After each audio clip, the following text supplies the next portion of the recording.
یہ حقیقت ہے کہ یورپین اور ہندوستان کے فرقہ پرست مورخوں نے اورنگزیب عالمگیر کو جتنا بدنام اور رسوا کیا ہے، اس کی مثال ہندوستان کی تاریخ میں ملنا ناممکن ہے۔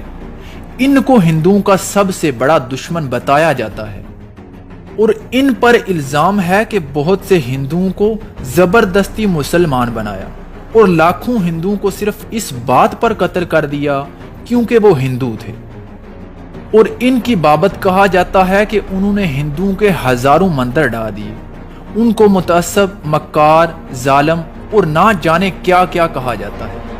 غرض یہ کہ بدتر سے بدتر جو الزام کسی ادنا درجے کے حکمران پر لگایا جا سکتا ہے وہ بھی اس بادشاہ کے سر تھوپ دیا گیا ہے۔ حالانکہ جہاں تک حقیقت کا تعلق ہے، ان پر عائد کردہ الزاموں میں سے کوئی ایک الزام بھی درست نہیں۔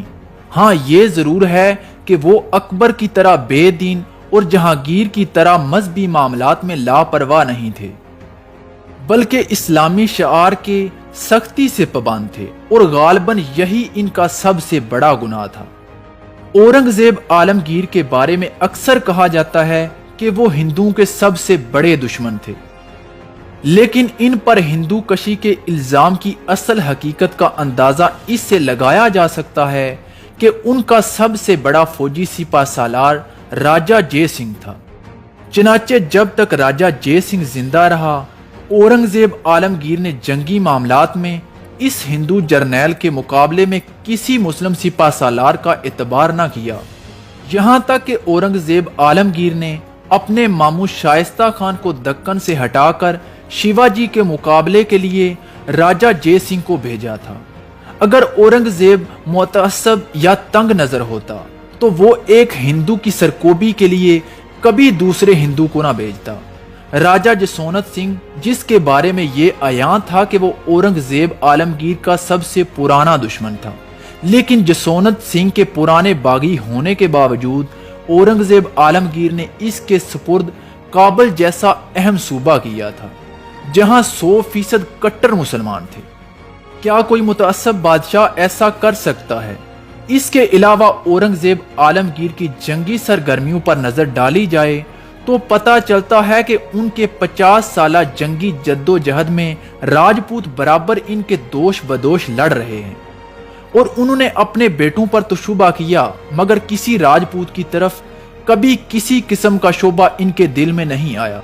مہارانا اودے پور بہت سے راجاؤں کو متحد کر کے اورنگزیب عالمگیر کے خلاف اعلان بغاوت کر دیتا تھا، لیکن جب اسے شکست اور ناکامی ہوتی تو وہ اورنگزیب عالمگیر سے معذرت کر لیتا تھا، اور اورنگزیب عالمگیر خندہ پشانی کے ساتھ اسے گلے لگا لیتے تھے۔ اس کے علاوہ جودھ پور، اودے پور، کوچ بہار اور دوسری سینکڑوں ہندو ریاستیں جو اندرونی معاملات میں بالکل آزاد تھیں، اورنگزیب عالمگیر جوں کی توں برقرار رکھتا ہے۔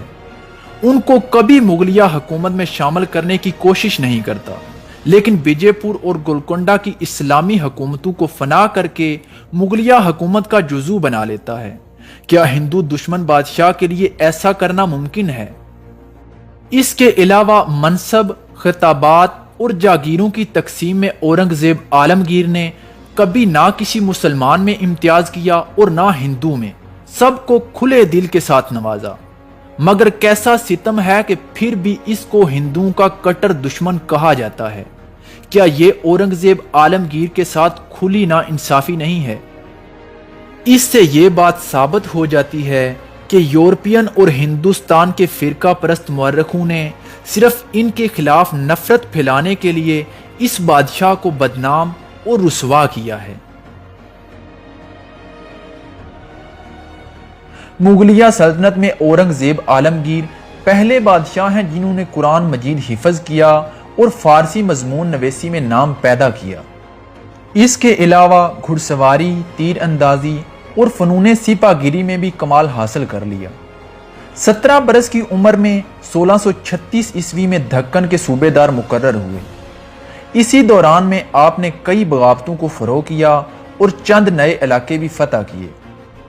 شاہ جہان کی بیماری کے دوران دارا شکوہ نے تمام انتظام حکومت اپنے ہاتھ میں لے لیے تھے، دارا شکوہ کی اس جلد بازی سے شاہ جہان کی موت کی افواہیں پھیلنے لگیں اور ملک میں ابتری پھیل گئی۔ ان خبروں کے سننے کی وجہ سے شاہ شجاع نے بنگال میں اپنی بادشاہت قائم کر لی اور آگرہ پر فوج کشی کے ارادے سے روانہ ہوا۔ بنارس کے قریب دارا شکوہ اور شجاع کی فوجوں میں جنگ ہوئی، جس میں دارا کو فتح حاصل ہوئی۔ اورنگزیب عالمگیر نے مراد سے مل کر دارا شکوہ کے مقابلے کی ٹھانی اور اجین کے قریب دونوں فوجوں کا آمنا سامنا ہوا۔ اورنگزیب عالمگیر کو فتح ہوئی اور دارا کو شکست ہوئی۔ اس کے بعد سامو گڑھ کے قریب پھر لڑائی ہوئی، جس میں اورنگزیب عالمگیر کو دوبارہ کامیابی ملی۔ اس کامیابی کے بعد اورنگزیب عالمگیر ابو المظفر محی الدین کے لقب سے تخت پر بیٹھے اور آپ نے ہندوؤں اور مسلمانوں کی فضول رسمیں ختم کر دیں اور فحاشی کا انسداد کیا اور خوبصورت مقبروں کی تعمیر و آرائش ممنوع قرار دے دی۔ قوال، نجومی، شاعر موقوف کر دیے گئے، شراب، افیون اور بھنگ بند کر دی گئی، درشن جروکا کی رسم ختم کر دی گئی اور بادشاہوں کو سلام کرنے کا اسلامی طریقہ رائج کیا۔ اس کے علاوہ سکوں پر کلمہ لکھنے کا دستور بھی ختم کر دیا گیا۔ کھانے کی جنسوں پر ہر قسم کے ٹیکس ہٹا دیے گئے۔ جس زمانے میں اورنگزیب عالمگیر اپنے بھائیوں سے لڑ رہے تھے اور اپنی حکومت کے استحکام کی کوششوں میں لگے ہوئے تھے، مرہٹوں کی طاقت جنوبی ہند میں برابر بڑھتی چلی آ رہی تھی اور انہوں نے جنوبی ہند میں بری طرح سے لوٹ اور غارت گری برپا کر رکھی تھی۔ اورنگزیب عالمگیر کے 2.5-3 سال خانہ جنگی میں اور اس کے بعد اپنی حکومت کے استحکام میں صرف ہو گئے تھے۔ اس دوران میں وہ دوسرے ملکی معاملات کی جانب توجہ نہ دے سکے، چنانچہ اس مدت میں مرہٹوں نے اپنی طاقت کو اچھی طرح مضبوط کر لیا۔ مرہٹوں نے شروع میں مغلوں پر ہاتھ صاف نہیں کیا، لیکن بعد کو وہ مغلیہ حکومت کے لیے بھی اچھا خاصا مستقل خطرہ بن گئے تھے۔ جس زمانے میں اورنگزیب عالمگیر ایام شہزادگی میں بیجاپور کے خلاف جنگ لڑ رہے تھے، شیواجی بھی ان کے ملازموں میں شامل تھا اور اس نے اپنے مقبوضہ علاقوں کی اورنگزیب عالم کے ذریعے شاہی سند بھی حاصل کر لی تھی۔ لیکن جب اس نے دیکھا کہ اورنگزیب عالمگیر بری طرح سے بیجاپور کی جنگ میں الجھ گئے ہیں اور بادشاہی علاقے فوج سے خالی پڑے ہیں، تو اس نے مغل علاقوں پر بھی ہاتھ صاف کرنا شروع کر دیا۔ ان علاقوں سے اسے بے انداز سامان جنگ اور کئی سو گھوڑے ملے، تو اس نے پہلی مرتبہ سواروں کا دستہ تیار کیا اور پٹھانوں کو اپنی فوج میں بھرتی کرنا شروع کیا، اور اس نے ایسی باقاعدہ فوج تیار کر لی جو ایک اچھے سے اچھے ترتیب یافتہ لشکر سے میدان جنگ میں آ کر بخوبی مقابلہ کر سکتی تھی۔ مغل شہزادوں کی خانہ جنگی سے بھی اس نے پورا فائدہ اٹھایا، چنانچہ وہ ایک طرف تو مغلوں کے مقابلے کے لیے اپنی فوجی طاقت بڑھاتا رہا اور دوسری جانب مغلوں سے پیام و سلام اور معذرت کے ذریعے اپنی گزشتہ حرکتوں کی معافی حاصل کر لی۔ اورنگزیب عالمگیر کیونکہ اس وقت بھائیوں کی جنگ کی وجہ سے چاروں طرف سے گھرا ہوا تھا، اس لیے اس نے شیواجی کو اچھا آدمی نہ سمجھتے ہوئے بھی اس سے بگاڑ پیدا کرنا پسند نہ کیا۔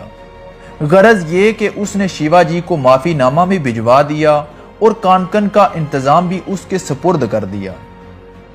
شیواجی کے باپ شاہ جی کی کوششوں سے اسی زمانے میں شیواجی کی سکندر عادل شاہ سے صلح ہو گئی، مگر والی بیجاپور سے صلح کرنے کے بعد شیواجی کے لیے یہ دقت پیدا ہو گئی کہ اس کے ہاتھ سے لوٹ مار کرنے کا میدان جاتا رہا۔ اس کے پاس کوئی بڑی جاگیر تو تھی نہیں، اس کا سب سے بڑا ذریعہ آمدنی یہی لوٹ مار تھی۔ 7-8 ہزار سواروں اور 50,000 پیادوں کا خرچہ وہ اسی سے نکالتا تھا، لہذا اس نے مغلیہ سلطنت کے علاقوں پر چھاپے مارنا شروع کر دیے۔ مغلیہ سلطنت کے شہنشاہ اورنگزیب عالمگیر نے جب شیواجی کی یہ روش دیکھی تو آپ کو اس کی سرکوبی کی جانب متوجہ ہونا پڑا۔ شہنشاہ اورنگزیب عالمگیر نے اپنے ماموں شائستہ خان کو شیواجی کی سرکوبی کے لیے بھیجا۔ شیواجی کو جب یہ معلوم ہوا کہ شائستہ خان اس کی سرکوبی کے لیے آ رہا ہے تو وہ راج گڑھ سے سنگڑا چلا گیا۔ شائستہ خان نے ایک ایک کر کے اس کے تمام علاقوں پر قبضہ کرنا شروع کر دیا، یہاں تک کہ شائستہ خان پونا پر بھی قابض ہو گئے اور اسی حویلی میں قیام کیا جو شیواجی کی بنائی ہوئی تھی۔ اس کے بعد شیواجی کے علاقوں کو تباہ و برباد اور فتح کرنے کے لیے چاروں طرف لشکر روانہ کر دیے گئے اور اس قدر تباہی مچائی گئی کہ شیواجی پریشان ہو کر پہاڑیوں میں زندگی گزارنے کے لیے مجبور ہو گیا۔ شائستہ خان نے چن چن کر پونا کے مرہٹوں کو صاف کر دیا اور حکم جاری کر دیا کہ کوئی شخص کسی مرہٹے کو نہ ملازم رکھے اور نہ شہر میں گھسنے دے۔ اس کے بعد شیواجی ایک بارات کی شکل میں پونا میں داخل ہوا اور شائستہ خان پر حملہ کر دیا۔ بڑی مشکل سے اس حملے میں شائستہ خان کی جان بچی۔ اس کے بعد شیواجی پونا سے بھاگ کر سنگڑا چلا گیا۔ اس کے دوسرے دن شاہی فوج نے سنگڑا پر حملہ کر دیا، مگر اس حملے میں مغلوں کو شکست ہوئی۔ یہ پہلی شکست تھی جو مغل سواروں کو مرہٹوں کے مقابلے میں ہوئی تھی۔ 1664 عیسوی میں شیواجی نے لوگوں پر تو یہ ظاہر کیا کہ وہ ناسک کے مندر کی یاترا کو جا رہا ہے، لیکن اس نے 4000 سواروں کے ساتھ سورت پر حملہ کر دیا۔ سورت اس زمانے میں ہندوستان کا سب سے دولت مند شہر تھا، چنانچہ اس لوٹ مار میں شیواجی کو بے انداز دولت ہاتھ لگی۔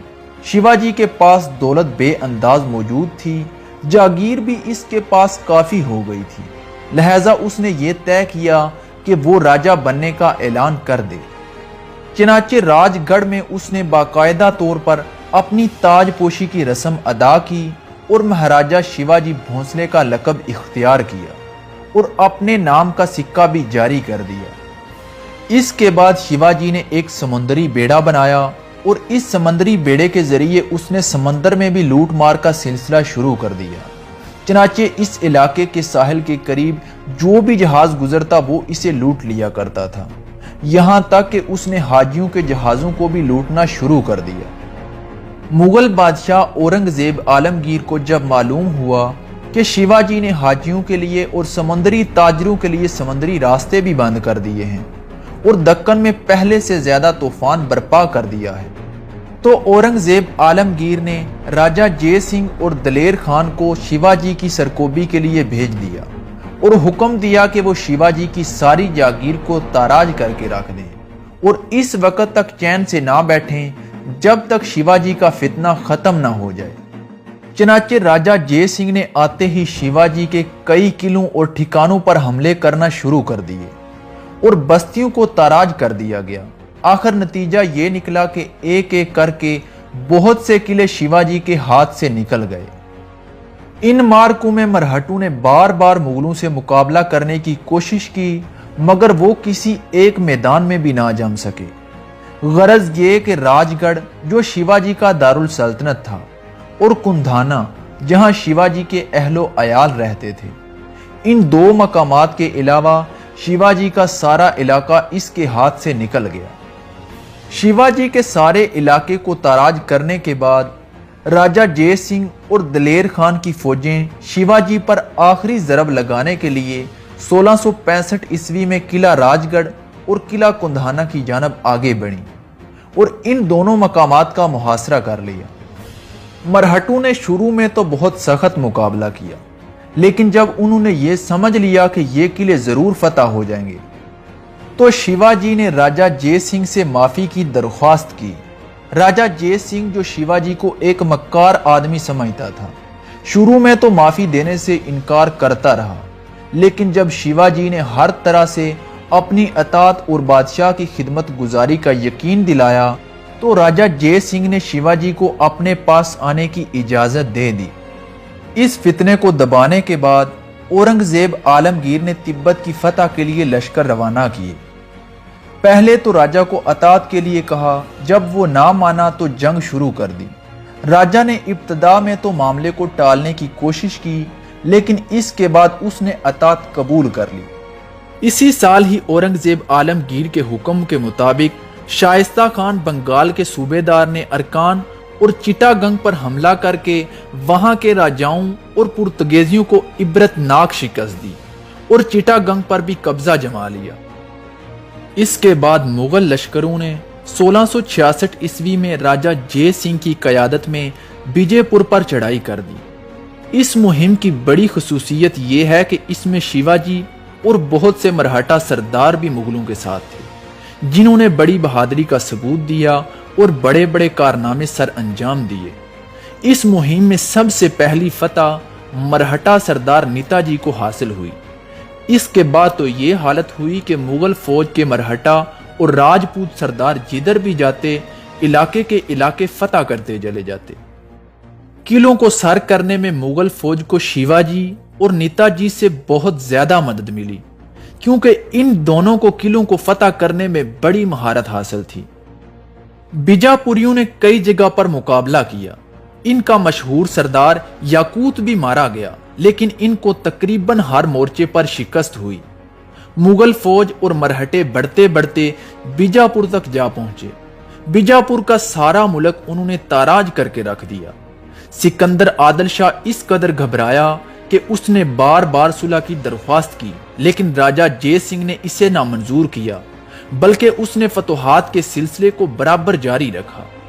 بیجاپوریوں نے شیواجی کو توڑنا چاہا تو شیواجی نے کورا جواب دے دیا، لیکن نیتاجی ٹوٹ کر بیجاپوریوں سے جا ملا۔ اس کے علاوہ بیجاپوریوں نے والی گولکنڈہ قطب الملک کو بھی اپنے ساتھ ملا لیا، لیکن گولکنڈہ کی فوجیں بھی بیجاپور کو تباہی سے نہ بچا سکیں۔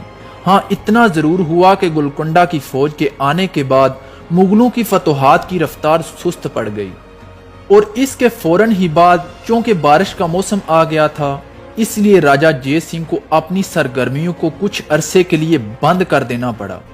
اس مہم کا نتیجہ یہ نکلا کہ بیجاپور کا سارا علاقہ تو ضرور تباہ و برباد ہو گیا، مگر مغلوں کو پھر بھی بیجاپور پر کامل فتح نہ مل سکی۔ بیجاپور کے معرکے میں شیواجی نے جو نمایاں خدمات سر انجام دی تھیں، اس سے خوش ہو کر اورنگزیب عالمگیر نے 2 دفعہ شیواجی کو خوشنودی کے فرمان بھیجے اور اس کی جرت اور بہادری کی بہت تعریف کی، اور اس کے ساتھ ہی شیواجی کو دہلی آنے کی دعوت بھی دی۔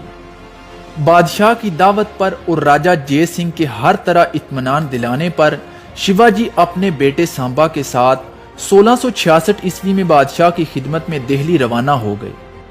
لیکن دہلی پہنچنے کے بعد شیواجی کو یہ دیکھ کر افسوس ہوا کہ نہ تو اس کا خاطر خواہ استقبال کیا گیا ہے اور نہ ہی کوئی خاص اعزاز عطا کیا گیا ہے۔ اورنگزیب عالمگیر نے راجہ جے سنگھ کے مکان کے پاس شیواجی کے قیام کا انتظام کرایا اور اسے نظر بند کر دیا گیا، لیکن شیواجی مغل پہرے داروں کو دھوکہ دینے کے بعد وہاں سے فرار ہونے میں کامیاب ہو گیا۔ شیواجی نے دہلی سے فرار ہونے اور دکن پہنچنے کے بعد نئے سرے سے مغلوں کے خلاف 1668 عیسوی میں شورش برپا کر دی، اور والی گولکنڈہ کو اپنے ساتھ ملانے کے بعد شیواجی نے مغلوں کے بہت سے قلعے فتح کر لیے۔ ان حالات کو دیکھتے ہوئے اورنگزیب عالمگیر نے مہابت خان کو 40,000 فوج دے کر شیواجی کی سرکوبی کے لیے بھیجا۔ مہابت خان نے دکن پہنچتے ہی شیواجی کے قلعوں کو فتح کرنا شروع کر دیا۔ مغلوں سے مرہٹوں کی کئی مہینے تک جنگ ہوتی رہی۔ کیفیت یہ تھی کہ کبھی مرہٹے غالب آ جاتے اور کبھی مغل حاوی ہو جاتے۔ آخر مرہٹوں کو شکست ہوئی اور مرہٹوں کے کئی بڑے بڑے سردار اس جنگ میں مارے گئے۔ اس جنگ میں آغر خان ثانی نے بڑی جرت اور بہادری کا ثبوت دیا۔ اس نے پونا تک جو شیواجی کا گھر تھا، سارے علاقے کو تخت و تاراج کر دیا۔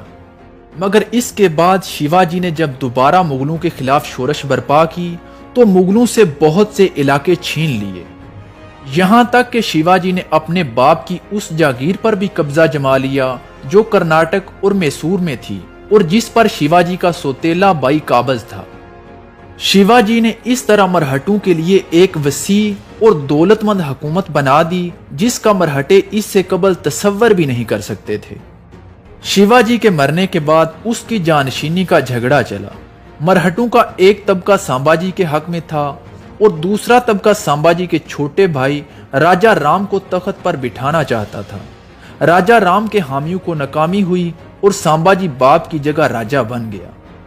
اورنگزیب عالمگیر ہندوستان کا پہلا بادشاہ ہے جس نے افغانستان کے آزاد قبائل کے ان علاقوں میں جا کر فتح حاصل کی جو اس سے قبل ناقابل تسخیر کہے جاتے تھے۔ دوسری طرف دکن میں بد نظمی کی انتہا ہو چکی تھی۔ اورنگزیب عالمگیر کے پاس راجہ جے سنگھ جیسے لائق سپہ سالار نہیں تھے جو دکن کو زیر کر سکتے تھے۔ شہزادہ معظم دکن کے نظام کو برقرار رکھنے میں قطعی طور پر ناکام ہو چکا تھا اور اس کے ساتھ جو سپہ سالار تھے وہ بھی ناکام ہو چکے تھے۔ اس لیے مجبوراً اورنگزیب عالمگیر کو 1281 عیسوی میں خود دکن جانا پڑا۔ آپ نے پہلے اجمیر شریف میں حاضری دی، اس کے بعد برہان پور پہنچے۔ برہان پور سے اورنگ آباد آئے اور یہاں پہنچنے کے بعد آپ نے شہزادہ معظم کو رام درہ کے قلعوں کی تسخیر کے لیے روانہ کر دیا۔ بادشاہ کی دکن میں موجودگی کا بہت اچھا اثر پڑا۔ مرہٹوں کے قلعے ایک ایک کر کے زیر ہونے لگے۔ اس میں کوئی شبہ نہیں کہ مرہٹوں نے بڑی مردانگی کے ساتھ مقابلہ کیا، لیکن ایسی حالت میں جب کہ مغل بادشاہ اس ارادے سے دکن آیا تھا کہ وہ مرہٹوں کی طاقت کو کچلے بغیر چین سے نہیں بیٹھے گا، تو مرہٹے کہاں تک مقابلہ کرتے؟ آخر انہوں نے میدان میں آ کر مقابلہ کرنا چھوڑ دیا۔ غرض یہ کہ 3 سال کے اندر اندر 1684 عیسوی میں اورنگزیب عالمگیر نے اپنے بیشتر قلعے مرہٹوں سے واپس لے لیے۔ 1685 عیسوی میں اورنگزیب عالمگیر نے مرہٹوں سے بہت سے قلعے واپس لینے کے بعد اچانک اپنی مہم کا رخ مرہٹوں کے قدیم دوست والی گولکنڈہ کی جانب کر دیا، چونکہ اورنگزیب عالمگیر کو یہ خدشہ تھا کہ کہیں ایسا نہ ہو کہ جب وہ بیجاپور کی جانب یورش کریں تو مرہٹے اور گولکنڈہ والے متحد ہو کر مغلوں کے لیے پریشانیاں پیدا کر دیں۔ گولکنڈہ کی فوجوں نے ابتدا میں تو شاہی لشکر کا مقابلہ کیا، لیکن بعد میں ان کے پاؤں ایسے اکھڑے کہ مغل فوجیں حیدرآباد تک جا پہنچیں۔ گولکنڈہ کی مہم سے فارغ ہونے کے بعد اورنگزیب عالمگیر نے اپنی فوجوں کا رخ بیجاپور کی طرف کیا اور اسے بھی فتح کر لیا۔ اس کے بعد 1688 عیسوی میں مرہٹوں کے سردار سامبا جی کو گرفتار کر کے اورنگزیب عالمگیر نے قتل کرا دیا۔ مرہٹا قوم، جس کو کہ سامبا جی کی نااہلیت نے مردہ بنا دیا تھا، سامبا جی کے قتل سے اچانک اس میں نئی لہر پیدا ہو گئی۔ چنانچہ مرہٹوں نے سامبا جی کے چھوٹے بھائی راجہ رام کو قید خانے سے نکال کر تخت پر بٹھا دیا اور مرہٹوں نے قسم کھائی کہ جب تک ہم مغلوں سے سامبا جی کے خون کا بدلہ نہ لے لیں چین سے نہیں بیٹھیں گے۔ مرہٹوں کو صرف سامبا جی اور راجہ رام کی نالائکیوں سے ہی نقصان نہیں پہنچا، بلکہ ان کی آپس میں خانہ جنگی نے بھی مرہٹا حکومت کو ختم کر ڈالا۔ ان کی خانہ جنگی کی وجہ یہ تھی کہ ہر مرہٹا سردار اپنے آپ کو شیواجی کا جانشین سمجھنے لگا تھا۔ اس کے علاوہ لوٹ کے مال پر بھی ایک دوسرے سے جھگڑے شروع ہو جاتے تھے، چنانچہ ان کے آپس کے جھگڑوں نے مرہٹا حکومت کو بالکل فنا کر کے رکھ دیا۔ جب مرہٹوں کی طاقت ٹوٹ گئی تو اورنگزیب عالمگیر نے مرہٹوں کے تمام قلعوں پر قبضہ کر لیا۔ غرض یہ کہ 1705 میں مرہٹا حکومت بالکل ختم ہو گئی، لیکن اس کے باوجود مرہٹا سرداروں کی شورش پسندی نے زمانہ دراز تک مغلوں کو کافی پریشان رکھا۔ اسی زمانے میں پرتگیزیوں نے ہگلی اور چٹاگنگ کی طرح ہندوستان کے مغربی ساحل پر بھی قلعے بنا لیے تھے۔ بادشاہ کو اطلاع ملی کہ پرتگیزی بھولے بھٹکے جہازوں کو لوٹ لیتے ہیں اور ہندوستانیوں کو عیسائی بنانے پر مجبور کرتے ہیں۔ اس کے علاوہ پرتگیزیوں کے بارے میں بہت سی شکایات موصول ہوئیں، تو اورنگزیب عالمگیر نے گلشن آباد کی فوج کو حکم دیا کہ وہ فوراً پرتگیزیوں کے اڈوں کو برباد کریں اور ان کے قلعوں پر قبضہ جما لیں۔ بادشاہ کی ہدایت کے مطابق مغلوں نے پرتگیزیوں کی بستیوں پر حملہ کیا اور ان کے قلعوں پر بھی قبضہ جما لیا۔ بہت سے پرتگیزی مارے گئے اور کچھ قید ہوئے۔ اورنگزیب عالمگیر، جن کی عمر 91 سال ہو چکی تھی، اور دکن کے 26 سال کے مارکوں نے ان کی صحت کو بالکل برباد کر دیا تھا۔ 1707 عیسوی میں ایسے بیمار ہوئے کہ ان کو زندگی کی کوئی امید باقی نہ رہی۔ آخر کار 28 ذوالقعدہ 1117 ہجری بمطابق 20 فروری 1707 عیسوی کو بروز جمعہ صبح کی نماز کے بعد اورنگزیب عالمگیر 91 سال کی عمر میں انتقال کر گئے۔ اور اسی روز انہیں اورنگ آباد کے قریب سپرد خاک کر دیا گیا۔ اورنگزیب عالمگیر نے 50 سال اور 3 ماہ تک حکومت کی۔ اورنگزیب عالمگیر کا دور حکومت اس قدر طویل ہے کہ اس سے قبل کسی بادشاہ کو اتنا طویل دور حکومت میسر نہیں آیا۔